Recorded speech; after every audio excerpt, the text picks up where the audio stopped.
2 seconds to go. Puts it up and scores at the buzzer. Oh, the man is out on the field. That's another knockdown. You know, Jim. You believe in miracles? Yes.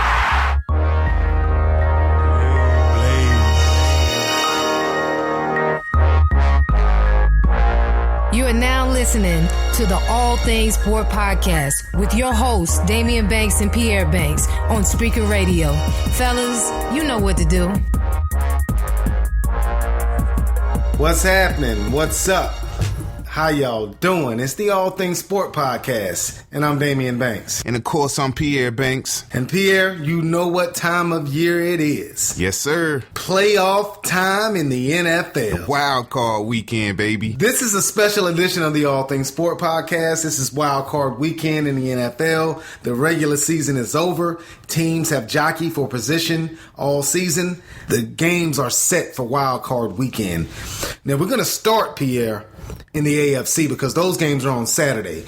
You got the red hot, man, Kansas City Chiefs visiting the Houston Texans. Yeah, it's a rematch from week 1 when the Chiefs again went into NRG Stadium and really put a hurting on the Houston Texans, man. It got a little embarrassing week 1, and I don't see the game playing out the same way now. The Texans, of course, are playing a lot better nowadays, one of the top-rated defenses in the league, but I do see Kansas City being a lot better as well. Not sure if you've got a chance to see your favorite quarterback of all time in the NFL, Alex Smith, play.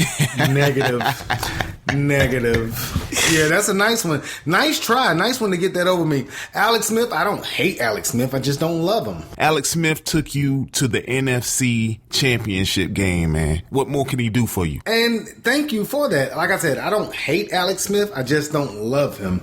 Now, the Kansas City Chiefs, they're on a freaking roll, man. 10 games in a row they've won. Andy Reid has done an amazing job with that team. Alex Smith, to his credit, he's been steady under center. Hasn't been great. Still doesn't have a great passing game, Kansas City. They lost Jamal Charles weeks ago, early in the season. But Jeremy Maclin has come in, and he has over 1,000 yards receiving and 8 touchdowns. Alex Smith has played pretty steady under center. He's not going to make a lot of mistakes under center, so you don't have to worry about him turning the ball over. Kansas City is going to hang their hats on that defense, man. Elite pass rushers, Tamba Ali, Justin Houston, cornerback Marcus Peters, 8 interceptions, leading the league in that category. Safety Eric Berry, feel-good story, coming back from cancer. Yeah, man, it's good to see him back, man. Former all-pro safety, beating cancer, coming back to play at an elite level. I like this matchup in a lot of ways because it's going to match good defense up against good defense. So it could be a struggle for both of the teams offensively. It's absolutely going to be a struggle. And I think it comes down to which team can make the least amount of mistakes and which team can capitalize in the third phase of the game, the special teams game, because field position is going to be huge. You don't want to position yourself, if you're the Kansas City Chiefs, that is, to where you've got poor field position all day long and you're trying to put what is a weakness for you against the strength of the Houston Texans and the Kansas City Chiefs offense against that vaunted Texans defense. But you don't want to do the same if you're the Houston Texans. You don't want to be backed up deep trying to dig yourself out of a hole the whole game against that pretty daggum good Kansas City Chiefs defense. I mean, 8th in the league in rushing defense, which Houston likes to do. They like to try to control the game because they understand that their defense is their strength. 9th rated pass defense in the league. That their offensive numbers aren't gaudy, but Alex Smith, he gets that title as a game manager, but he does what he needs to do to win ball games. Yeah, you're right, Pierre. You're right in so many ways. I like this game because I love defense. I'm with the old school saying that defense wins championships. Now I know offenses reign supreme in this day and age in football, but you look at the Houston Texans, man, they've done it all season. Coach Bill O'Brien has done it with smoke and mirrors at the quarterback position. You've had Brian Hoyer, Ryan Mallett, TJ Yates, hell, even Brandon Weeden won a game for the Texans, and he looked like baby doo-doo against when he played for the Dallas Cowboys. So, and then he commenced to talking trash about Jerry Jones. Not sure how smart that was, but I guess he was feeling himself. Yeah, kudos to Bill O'Brien for doing it, with smoke and mirrors at that quarterback position. And now you look at Houston's running game, not a great running game. Alfred Blue leads the team in rushing with around 700 yards, pedestrian numbers for the running back position. But what they do have is a budding superstar and wide receiver, DeAndre Hopkins, second-year pro out of Clemson. Shout out to my boy Dabo Sweeney, Clemson playing Alabama in the national championship game, but I digress. DeAndre Hopkins, 111 receptions, over 1,500 yards, 11 touchdowns. This guy, if he played in a bigger market, he would be a superstar, Pierre. Yeah, and what you don't want to do is give DeAndre Hopkins space, because what he does is, if you play up on him, he'll run right past you. You give him a little space, runs great routes, excellent set of hands, and he's a game changer. Yeah, DeAndre Hopkins is to the Houston Texans what Odell Beckham Jr. is to the world. People just don't know about DeAndre Hopkins, but he's every bit of good as Odell Beckham Jr. Now you look at the Texans defensively. I only have to say one name: J.J. Watt. 17.5 sacks, lead the league in that category. He's a monster. He's going to disrupt anything that you try to do on offense. Alex Smith, watch your back. J.J. Watt's on that rush in, and he's coming. Throw in Brian Cushing, the most intense and insane linebacker in the NFL if you watch Hard Knocks, before the season started. So, wait a minute. You're not giving Sean Lee enough credit. I mean, I'm talking about insanity and intense. Brian Cushing is crazy, man. Did you watch Hard Knocks? That dude is crazy, man. Sean Lee plays with a concussion 90% of the time. Not sure how safe that is, but it's certified crazy. That's not crazy. That's stupidity. Brian Cushing is crazy, man. Houston's defense, of course, you're going to hear a lot about J.J. Watt. And hopefully, man, for Alex Smith's sake, Kansas City will be able to block him. And it'll be a good matchup, man, between those two teams in the first AFC wildcard game on Saturday. The more important question is, who you got? I have, solely because I just like Kansas City's offense better, I have the Chiefs winning it 24-13. I got the Texans winning 16-13. Wow. Shocker alert. Bold prediction. I just like Alex Smith a little bit more than, whoever will be playing quarterback for the Texans. It may be me. I haven't checked my email yet. Bill O'Brien may have emailed me and wanted me to come in and take a physical. But I trust Alex Smith a little more. Definitely trust Andy Reid a whole lot more than Bill O'Brien. And I think Andy Reid and his guys are going to get it done. 24-13. Kansas City Chiefs in the first wild card game on Saturday. All right, Daimeon. Then you got in the second wild card game over there in the AFC. Really a clash of two teams who just really have a disdainment for each other in the Cincinnati Bengals and the Pittsburgh Steelers. These two teams got a history dating back years and years, but it's truly heated up this season as they've traded everything from big hits to they've put out star players on each side. So just a lot of animosity going into Saturday, and you can't ask for much more as an NFL fan. Pierre, you said a lot, but you said the right things, man. This game should be very, very good. The only thing that frightens me are A.J. McCarron making his first NFL playoff start. But before I get into all that, the Pittsburgh Steelers should thank their lucky stars that Ryan Fitzpatrick Fitzmagic lost his magic.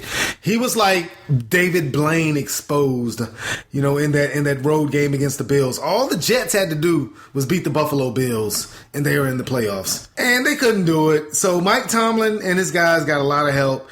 So they're in the playoffs now, and they're very dangerous, man. Big Ben, Antonio Brown, that's a prolific combination, man. Antonio Brown, ridiculous 137 catches, man. 1,834 yards, 10 touchdowns, 136 catches. That's insane, Pierre. That's ridiculous. Also got Marcus Wheaton, Martavis Bryant. They got weapons. Big Ben has weapons on the outside. Now, D'Angelo Williams does have a high ankle sprain. Hopefully, he's as late as Wednesday, he was in a walking boot. Not sure if he's going to play. He hurt that in the last game of the regular season versus Cleveland. Not sure if he's going to play. Pittsburgh's defense, led by Lawrence Timmons, is adequate. It's not great. It's not your classic Steelers defense, but the offense puts up points, man. But look for Lawrence Timmons and Cam Hayward to make noise on the defensive side of the ball. Now, Pierre, getting to the Bengals. I feel so sorry for Marvin Lewis, man. I know he's a millionaire, very successful regular season head coach, but the guy's 0-6 in the playoffs, man, and that has to be concerning if you're a Cincinnati Bengals fan. Yeah, but he's done a lot with so little. If you look at the different teams that Marvin Lewis has taken to the playoffs, the different teams that he's been in charge of, I mean, they're defense laden, those teams, but when you look on the offensive side, they hadn't had a lot of offensive weaponry to make happen what it is they're trying to do.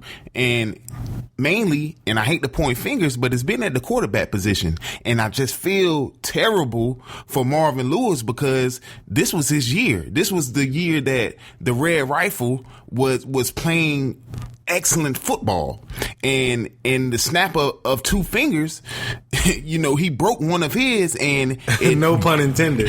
No pun intended, and it drastically changed their season. But I got to say this about A.J. McCarron.